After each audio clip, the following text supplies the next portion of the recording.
You don't need a luxury kitchen to prepare gourmet meals. I want it a little on the sticky side. With a modest kitchen and some standard equipment, you can cook food that you would be proud to serve. There is my shrimp. All you need is a few helpful kitchen techniques, the ability to follow a recipe, a passion for food, and a fascination with cooking. Just follow along the rib cage. That is so good. My name is Dennis. I really do live in a mobile home, in a trailer park, and this is my kitchen.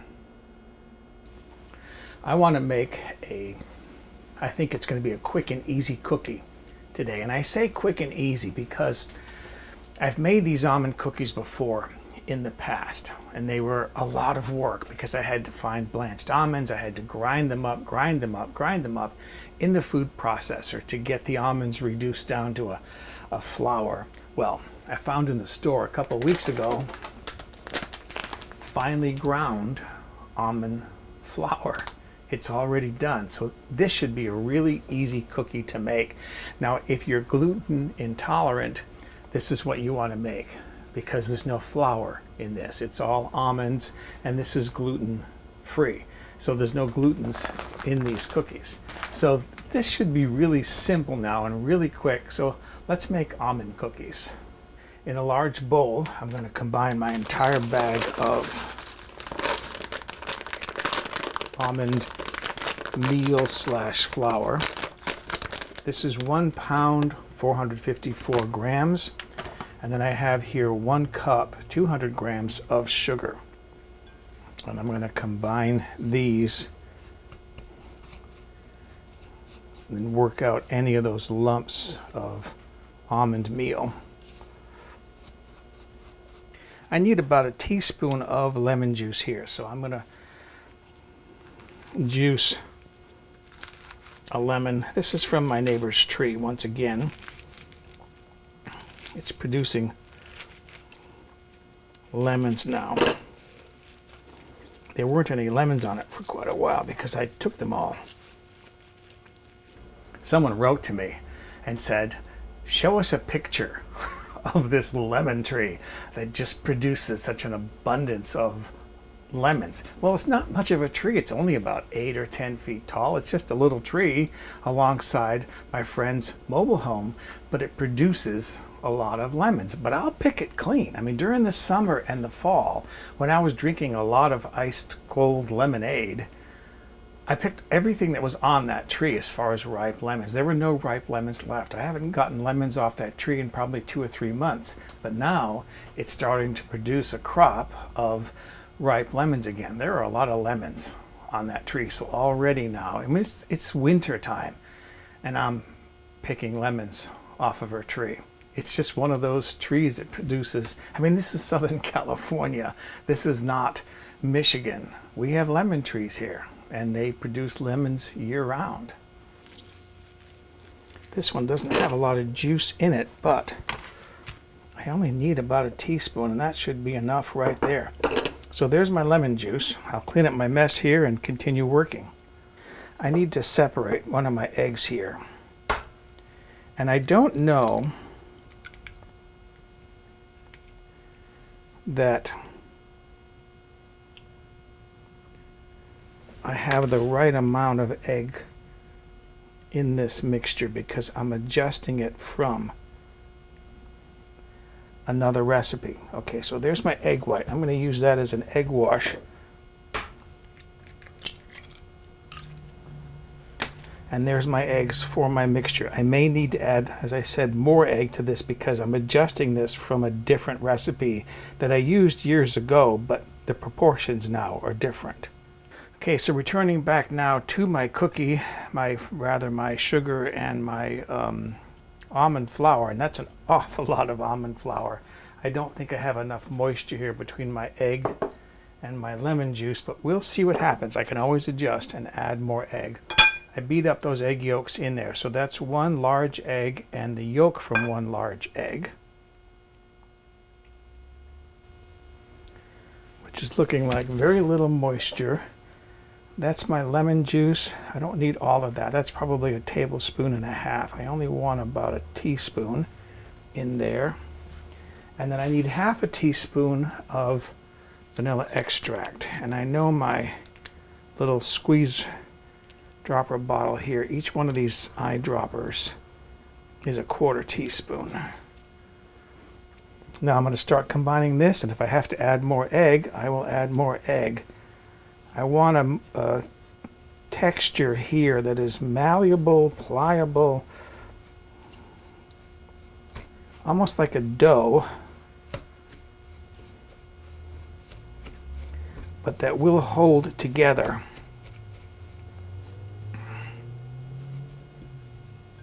And sometimes these doughs just, you don't need much mixed moisture to get them to come together, but I don't think this is going to do it.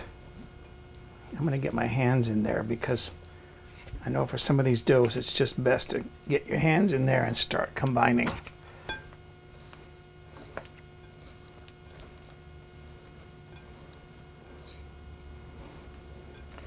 That's almost there. Check this out.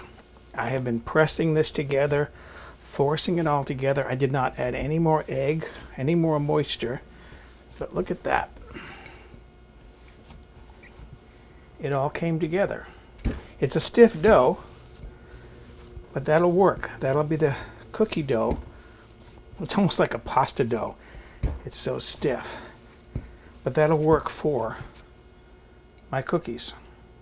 I am in the meantime heating my oven up to 375 degrees Fahrenheit, which is equivalent to about 161 degrees Celsius. I'm going to use dishers. This is a smaller one. This one is a size 30, which is 1 fluid ounce, the bowl, or 30 milliliters.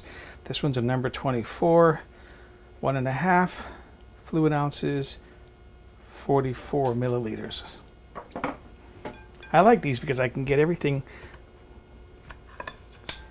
to about the same portion. That's what these are. They're portion dishers. You kind of take a little scoop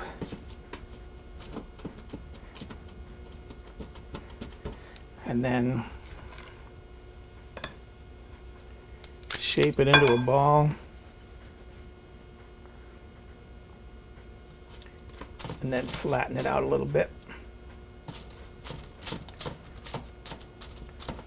It's okay if it cracks a little bit around the edges. This is a dry dough. All right, so I'm going to put maybe a dozen on this cookie sheet. I should be able to get about 2 dozen, maybe 1.5 dozen to 2 dozen out of this batch of dough. So there are my cookies. The egg white that I set aside earlier, I mixed that with a teaspoon or 2 of water to make an egg wash. And then I'm just going to cover the top of these with this egg wash. I want that top a little sticky, and I'll show you why in a moment. Okay, just finishing up my egg wash here. And then I separated out of that beeping noise is my oven coming up to temperature. I separated out of a bag of almonds about 30 or so of the nicest looking almonds, no blemishes on them. And I'm going to press one into the top of each of these cookies, which is why I wanted that top to be a little bit sticky. Okay, I'm just finishing up with my almonds here. These cookies I know will crack in the oven, but that's okay. And I want to bake these in, as I mentioned, a 375 degree oven, 191 degrees Celsius with a rack in the upper third. I'm going to bake these for 8 to 10 minutes. Here is my first batch of cookies out of my oven. I actually baked these for 15 minutes to get that browning. I'm going to transfer these now to a cooling sheet. And as I said, there is some cracking. If you wanted to, you could experiment and make a moister cookie dough by reducing the amount of almond flour, or using, say, jumbo eggs rather than large.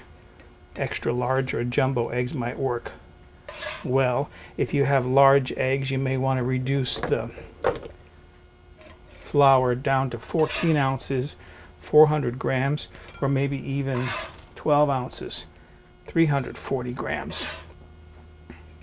My other batch is in the oven now. I got just exactly 2 dozen out of this, which is what I was expecting. I'm going to let these cool, and then we'll see how they taste. Okay, I made a cup of coffee for myself. I have some cookies. I want to see what these taste like. It's been a long time since I've made these. Chewy.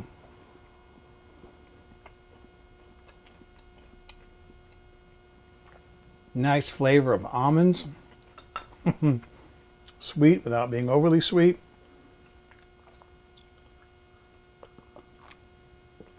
Oh, I'm going to have my noontime snack, so excuse me. For a printable PDF copy of this recipe with step-by-step photographs, visit the White Trash Cooking website and look on the home page or in the recipe archive.